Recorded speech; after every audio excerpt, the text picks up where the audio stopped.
Monday night was the Met Gala, and we are here today with a very special guest, Sasha Velour, to discuss the best and worst of the red carpet. Camp, as you know, was coined by drag performers and other queer nightlife fixtures, and tonight I will be the judge of what passes the muster.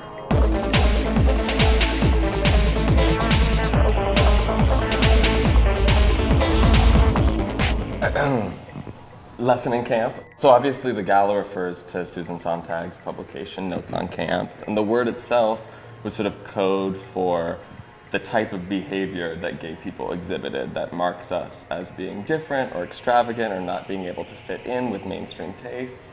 And so she tried to extend that idea, that concept, to describe a whole phenomenon. But ultimately it kind of takes away the queerness of it a little bit. And so you can't subscribe to a system of beauty that has no place for you, no understanding of you, so you create an alternate system of evaluating taste that's based on extravagance and effort and ambition and passion instead of beauty or respectability, which was really dominant at the time. I'm really excited to evaluate these looks because it's sort of, what is the place of camp today? What is the role of queer style within the mainstream?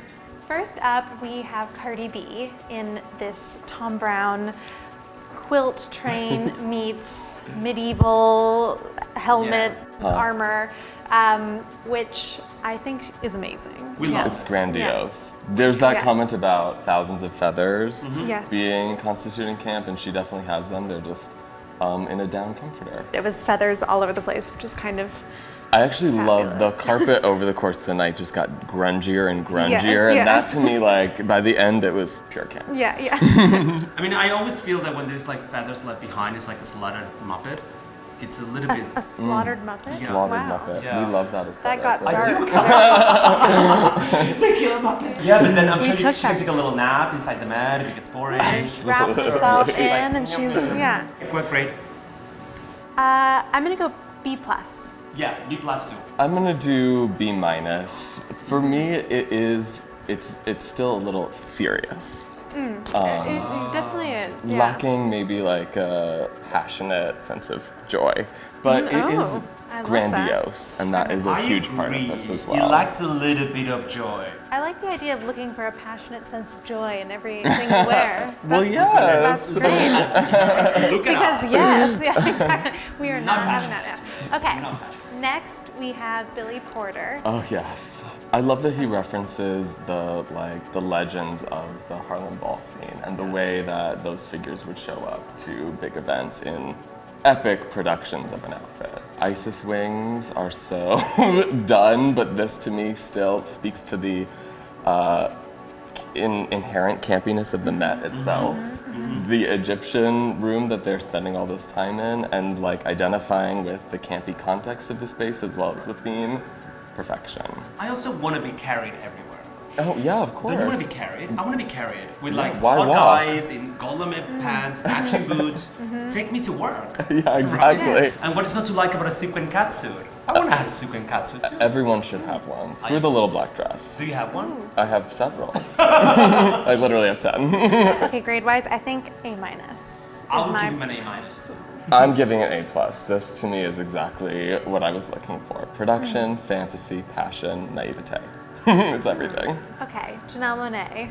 This is the wink I was looking for. Yes. Well, yes. And it's so theatrical, and it's a really good fashion interpretation of camp. I love it. And then the multiple hats, which is evocative of her unique sense of style. Oh yes, love a good hat.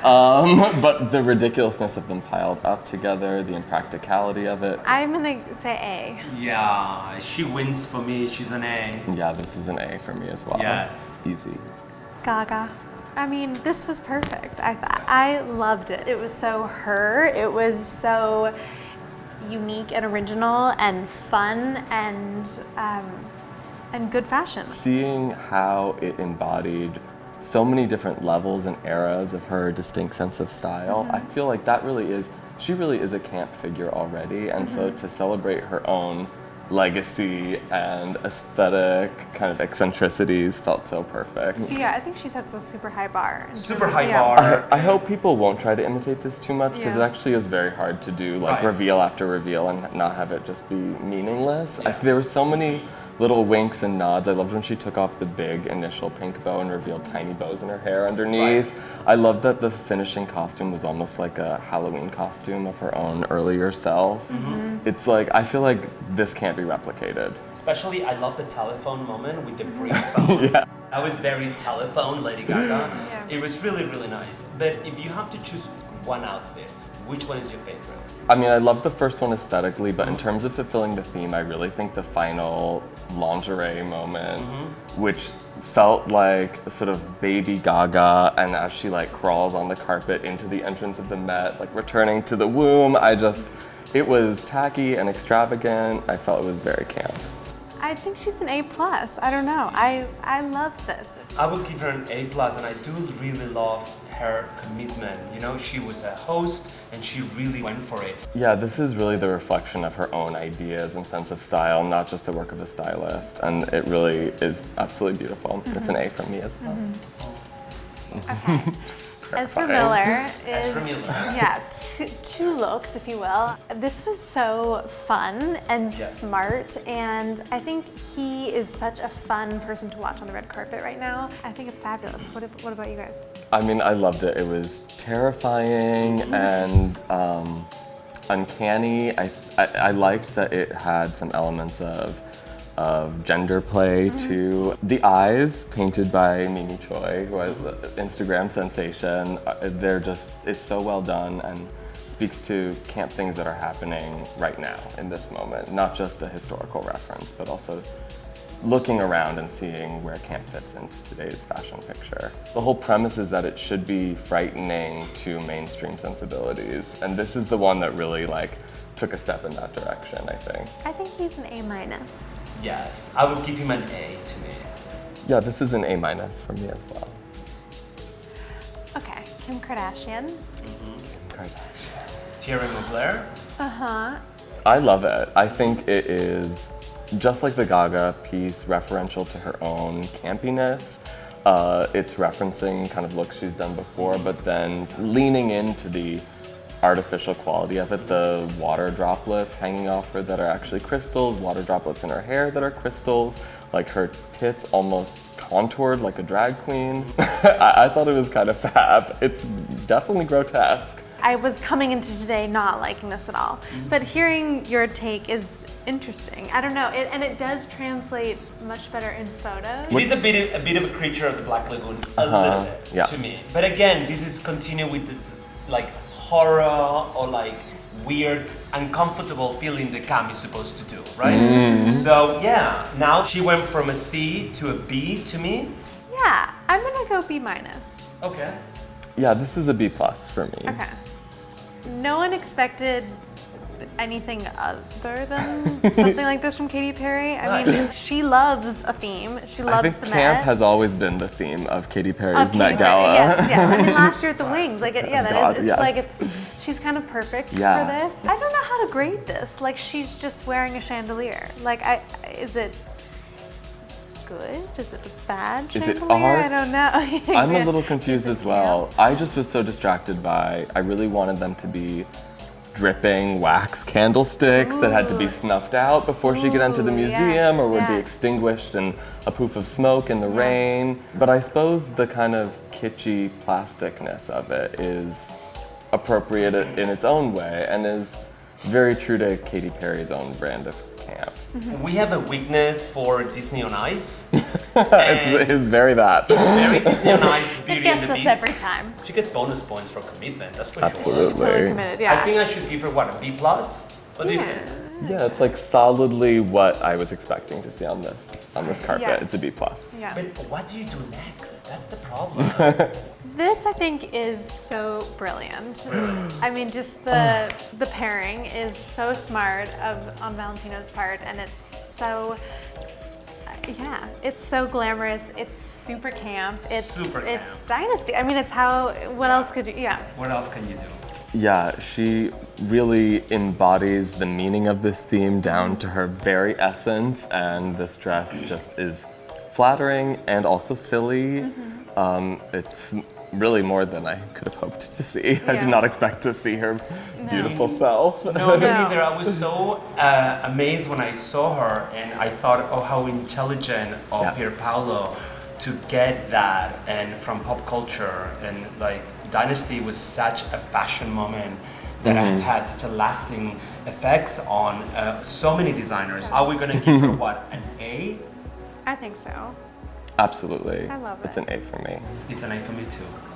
The first ball in Harlem was in the 1860s, prior to the word camp even I didn't know that. being written down in the English language. So there is this important and undocumented, in some ways, history of Black gender transgression, Black queerness really leading the way, especially in this country, and it's basically completely unmentioned within Notes on Camp. So I do love, this is like an intervention in the Met's theme and in their choice to go with Susan Sontag as the basis for this concept instead of maybe broadening the definition a little bit more. I find this look to be so smart. The pinstripes are made of lyrics of I Will Survive and RuPaul's Cover Girl and I'm Coming Out, Diana Ross. It's just like, it embodies a really important historical legacy. And I think it politicizes camp too, which our ability to make statements with our clothes actually has incredible political importance.